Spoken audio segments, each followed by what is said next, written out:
Greetings and salutations. This is YNB Collins. I'm joined with Brother Wolf here.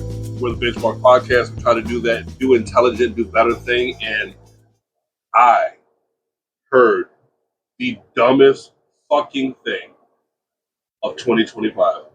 It's so stupid. I brought my brother a shot.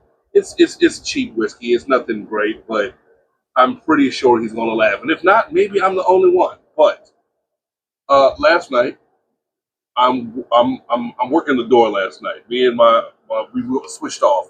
I worked the door, then he bartended, and I, back and forth, back and forth. So he came outside because there was nobody to talk to, nothing to do. And then come to find out, while we're sitting there chilling, a cop who has a regular footprint in the area drops by. So we're shooting the shit with him. We go inside to check. Nothing's out of. It's nobody. It's just friends and family and two other guys. Nothing crazy, right? Right. Well, at this point in time, we're sitting there and two people come up, guy and a girl. Now, I say guy and a girl, but two middle-aged individuals, one male, one female. Mm-hmm. And as we're sitting there speaking, I go ahead and go to check ID so that way my coworker can finish the conversation. Cool, dandy, whatever. And the woman peels off and looks at the cop. Now, mind you, I know there's a hatred for pigs. This guy is not a pig. He's a human being. He will talk to you. He will do everything in his power to get you home safely without using police powers. Does that make sense? Definitely. That's why I fuck with They are definitely, like I said, you learn from retail. There are a lot more good cops that I know of in this world than bad cops. The overshadow thing is true, and that goes for anything and everything, right? But neither here nor there. She starts speaking, and I repeat, she says the dumbest shit I have heard of. And I want to make sure I'm not off base, or if she is this off base, do we need more Jesus? So we're sitting there, and she comes up and she says, "I hate you." And it's three guys, so we're trying to figure out which one she's talking to. Right. She does the lean over and point, and she's pointing to the cop. She says, "I hate you." And the dude's like, What did he do her? Yeah. And apparently she has it in her mind that he's the one directly responsible for all of the woes that are about to happen. You went ahead and you gave me a ticket. Him. The one that's right there. That motherfucker right there. Right here, cuz? That guy right here? No other one. Just him. I'm going to formally request your silence so I can finish the entirety of the story so you can see how far downhill it goes. Okay. All right. She looks at him and goes, "I hate you. You wrote me a ticket. You wrote me a ticket for riding a bike without a helmet, and you ruined my life. Meanwhile, there's wolves up the street riding, and you're not doing anything about that, but you went ahead and ruined my life because I missed my job interview, and then I got a ticket, and now I have warrants."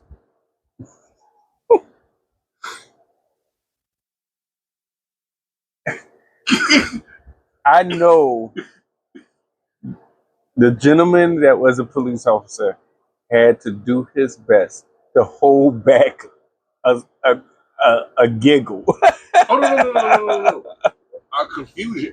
See, the reason I like him, hashtag Team Petty, you say the whole thing. Guess what his initial response was? "You want me to run your ID?"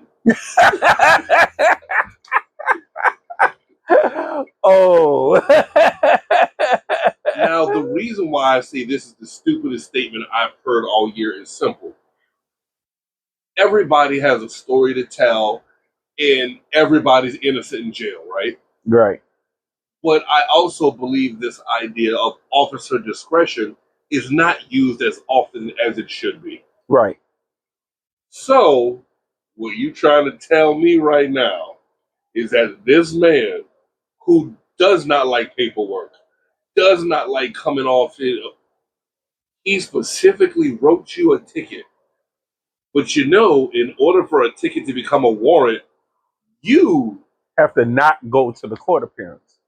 yeah. So this is a self-imposed exile, and you're Right. soft snitching. Right. Because at this point, he could just be like, well, come here. So, and also there's a little bit more to the story. Of course, I had to say my piece. You think I'm not going petty? So me and my bartender, we just turn and walk away because technically he's an officer of the court, and when someone admits to a crime, technically you're supposed to respond to it. And if he has to get out and do a felony takedown, he's well within the scope of his job duties. Mind you, was this sarcasm? I don't know. But why would you be sarcastic to the motherfucker who has a gun on his hip? Right. That Like, obviously he's in uniform. Obviously, in his cruiser. In his cruiser. So, you know, I can't 100% say he was currently on the job, but I'm almost certain that he was, if not on the job, about to go to or get off. So, Well, he was on the job. He was just checking in with us because, right, right, boom. Another thing is this: like, let's be real. As a bartender, as a bigger man, as a trained fighter, yeah, I could go ahead and be a hammer and everything's a nail, but that's not an appropriate standing. right. Plus, I don't get paid to deal with that level of foolishness. That's why I have a working relationship. So if I need to call him, hey, that's the jackass, or that's the jackass, or whatever the case may be. You know what I mean? But back to the lecture at hand. So he's looking at her, and me and my other, we turned in stereo, in sync, and walked away because we were like, "There's no what, what." Shh. He doesn't say anything, the cop, and she goes inside, and we're just looking. We go back, the two bartenders, me and him go back to the cop where the other dude, because there's somebody else. And the whole time he was like, "Come on, don't do this. We don't need to talk about this. This is a bad idea." And I said, "Excuse me, sir. Is she family or is the pussy that good?" Oh. Dead in his eyes, man to man. And and then I'm like, if you want to argue about riding a bike helmet in New Orleans, Right. With potholes, bad potholes. I mean, literally, this is the one city in which I have heard so many people say a pothole took their soul. cosign. So you want to go ahead and get mad at something that's beyond his control? Because police don't do animal control. If they're threatening them in danger, yeah, they'll put down a rabid dog or whatever. Right. It is what it is. We don't want that to be the case. Unfortunately, have to do it. Yeah. But if they'll do it, but if you got a pack of wolves, maybe just maybe you're not in the right area. I don't know. You know what I mean? Because I don't like I said. Are you being facetious? What are you doing? And she kept mouthing and muttering under her breath. And I'm like, you brought that warrant on yourself. You went ahead and what do some people do at high speeds, brother? Fuck up. But so the funny part about this is, as a piece of unsolicited life advice, the other bartender said, "Man, as someone who's been in a motorcycle and a bicycle accident, and he's taller than me, and at one point he was heavier than me, he's been thrown 30, 40, 50 feet. And road rash sucks." And that's the one, beyond the shadow of a doubt, I can pretty much say that's the one ticket that cops write to save lives. I could honestly say, beyond the shadow of a doubt, a ticket written for not wearing a helmet is to save a life. And like I said, let's say for argument's sake that she was correct in that he was the one, he just doesn't remember it.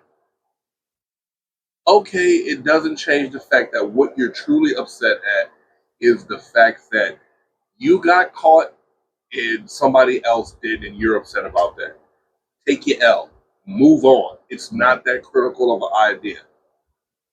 I was just flabbergasted to think that you would go up to the cop and tell them you have warrants. And more importantly, warrants. Like I heard the S. Yes. How dumb you got to be. And I mean, so let's say by the luck of the draw, you have a son, you have sons of. Let's say they get a little bit froggy and frisky and they get in a fight and they get arrested for like simple battery. They're not doing jail time. They're doing like probation and a bunch of hours of community service, right? All right, son, you messed up. Go to your court dates. Don't make this bigger than it has to Right. be. Keep your head on your shoulders and move on. Eventually, you could get it stricken from your record. So, see how forward thinking you are? mm-hmm. Would you ever tell your child to argue or curse out a cop? Never. Not even in a million. Not in. My very lawyered daughter. What she'll. I do recall when police officers had stopped us one time and they had pulled us over, and obviously it was for. Do I know the story? You do. Okay. When I mention it, you'll remember it. And they pulled us over, and they were like, a person matching your description and everything like that, and all that other stuff. And so, the moment the police officers pulled us over and went over to the car, she put her cell phone out and put it up in order to start recording. And I put her hand. I said, "Don't do that." And there was a reason why I said, "Don't do that," is because typically that actually puts them at much more of a higher alert than anything else, that you're trying to do something. You're trying to catch that. Yeah. And so that's the reason why I did that, particularly since at the time I had 4 kids in the van with me. So yeah, I was like, no, you just want to just let this go. We didn't do anything. You don't want to go ahead and antagonize the situation. So yeah, and that's about as far as my kids have ever gone to that route. And specifically when that happened, Gone that you know of. that I know of. Now, of course, the same daughter has gone to several protests for several people that have been wrongfully jailed and everything like that. So I can't really say anything about that. But with that being said, they definitely do have respect for police officers. I raised them in order to do that. And like they're doing a job. They're doing a job. It's kind of a shitty job. Yeah, it's not a job a lot of people want. And I tell everybody this, is that at the end of the day, do I want to call the police? No. But if I take action, I'm going to jail. So let them handle it. Right. I tell everybody out front, this is the playbook. I mean, so if you know the playbook, don't get yourself messed up because you know what I'm going to do. Typically, if I call the police on somebody leaving one of my stores, it is their 3rd or 4th time being in there and stealing stuff out of them. I'm going to be honest with you. Because there was one guy. Why are you smiling?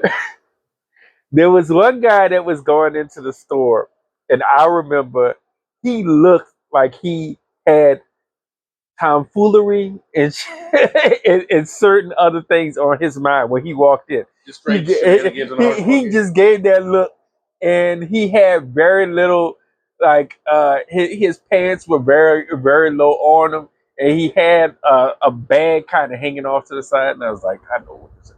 I was like, bro, what you gonna do? And so he walks in and he goes over to where the ramen noodles are. Please don't say this. He takes and goes to the ramen. He's like, bro, I'm hungry, and I ain't trying to do this for no other reason. Takes and goes in and swipes the whole shelf of ramen noodles, all of the ramen noodles off of it, a whole thing of it, puts it in the bag, puts it over his back. He said, "I'm out, bro. Times are hard." I said, bruh, they really are.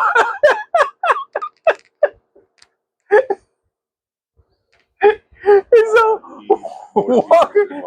walking out the store, the man gets out the door of the store, and not only does the bag bust a hole in it, Why are you such a petty person? the revenues come falling out. And then while he trying to pick the revenues up on the ground, his pants fall down. Well, that's because he's not eating to give nutrition. Exactly. Jesus Christ, have mercy on my soul. On his soul. Oh. The cashier was like, "You gonna call the police on?" Shut up, you. Remind me never to work for you. I can't deal with this. I'm too old at this point in time, and you the older brother. You are officially. It was her fault. Because I couldn't hold that one in. The bag bust on him. A bag full of ramen noodles. It was bullshit. You are not a good human being. What you want me to do? Not laugh at this man for. You want me to call the police on the poor man? At least he get 3 hots in the cot. That's true. I'm about to say. So one thing I've always said, and you've heard me say this. EMS. I hate to say this, and it's going to sound childish. My little cousin, I go ahead and watch cartoons with him now and then, and we've watched Rescue Bots before. Mm-hmm. And it makes sense. If a call is scrambled, what is the call for? You should go ahead and have an EMS team sent out. And the team includes a mental health professional, an engineer, a defense person, which is police, you know what I mean? Mm-hmm. And maybe a medic or a fire person, you know what I mean? Right. You scramble them in the SUV, you have witnesses with each other, you have people like, no, this is my area of expertise. You have one person who's in charge though. And boom, you solve situations like that. So when you have a man who's stealing ramen noodles, like there's a famous meme, and I know you know it, where the dude went up to the cashier, tried to buy a bag of ramen noodles with his card declined, and the dude said, "Here, man, just take it." Mm-hmm.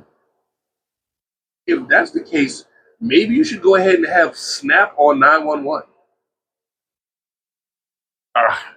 Just as an example. I mean, that is a good example. But you would hope that people wouldn't abuse that. But yeah, that is a good example. I mean, but here's the thing. We go ahead. I remember a few years back, one of my homies called me and said, "What you doing right now?" I said, "I'm just sitting around. That means I'm coming to get you." I said, "Okay." He knew that in City Park, they were giving away hurricane supplies. Like 2-3 years ago. All you have to do was get there. Get in line. You were getting supplies. All you had to do was show your ID. You didn't have to give your ID. They even take the paperwork. Show me your ID. Cool, you're a Louisiana resident. You're entitled to this. Get this. And, they had a 5-gallon bucket for in case the commode goes out. Snacks and all that kind of stuff. Were they good? No. But were they survivable? Yes. Yes. You know what I mean? This is one of those, you're just grabbing it and going. Cool, dandy, whatever. That's easy. I'm for that. But back to the lecture at hand. You can't fight this system. I think we agree with that, right? Right. But as a human being, if you attack... Who's my favorite Street Fighter? Your favorite Street Fighter? That's a good question. I know who you don't like, but I don't know who your favorite is. Street Fighter 2, Ken's win quote. Attack me if you dare, I will crush you. I'm not looking to go ahead and mess over your life, but if you press the button, you will get served. And what did this one young lady do? She was, I'm not touching you. I'm not touching you. At one point, you're going to be touching. Mm-hmm. And if you would have got served, that's why I'm like, what do you teach my godsons? What do you teach my goddaughter? What do you teach the kids in general? And how to interact with the police? And this is something that I do believe should not have to be, it should be so painfully obvious. I shouldn't have to go ahead and engage in this conversation. How drunk was she? She got out the car and walked up to us. I did not smell alcohol on her breath. She was not, stumbling or slurring words. She could just be inherently stupid, entitled to a degree that doesn't make sense, or in the worst case scenario, if she was having a mental health crisis because she's having the worst day known to mankind, and she just had to let it out. Unfortunately, the result's going to end up being the same. So that's the point I'm making. Number one, protect yourself, y'all. Don't put yourself in a bad situation. Right. I mean, I said it to the cop, and he agreed with me. We're quoting the line together. Don't write checks with your mouth that your ass can't cash. Right. It's not that hard of a concept. And if the cop would have arrested her, the dude would have been like, what was I supposed to do? Get mad that she mouthed off and put herself in this situation? And I don't even think the one thing I am concerned about is I am leaning to the fact that she's either entitled or was having a mental health scenario. Because if she was entitled, do you know what that means? She needs to go ahead and take an L. But if she's having a mental health scenario, how is him doing his job by running the warrant and arresting her going to help her? When is she going to actually get the help she needs to succeed? I mean, honestly, that's one of the reasons why I think they should have never closed down Charity Hospital. Oh, hey, you're preaching. You're preaching. You're preaching. That's a subject for another day because a lot of people are like, "What's a charity hospital?" Yeah. In the '90s, when we were the murder capital of the world, if you wanted to learn how to deal with trauma, you went to charity. I think A&E had some specials on. Like it was, you came to charity and you were going to go from rookie to vet very quickly, very quickly. So yeah, I did not know if the pussy was worth it that much from this guy. He didn't answer that question. I don't know if she needed more help than we could give. And if she did need help, who do we call? Ghostbusters? Somebody closed down all the places that could help her that way. Mm. So the point I'm trying to get at is, one, don't soft snitch. So, like, I have no problem speaking with cops, but I know the possibility of it going downhill is really great, so I don't engage. Right. I would hope people would think comparably the same. And if you need help, you're telling me there's no services in your area? Like, just looking at it all together in retrospect with you right now, how many times have you called for social work instead of the police?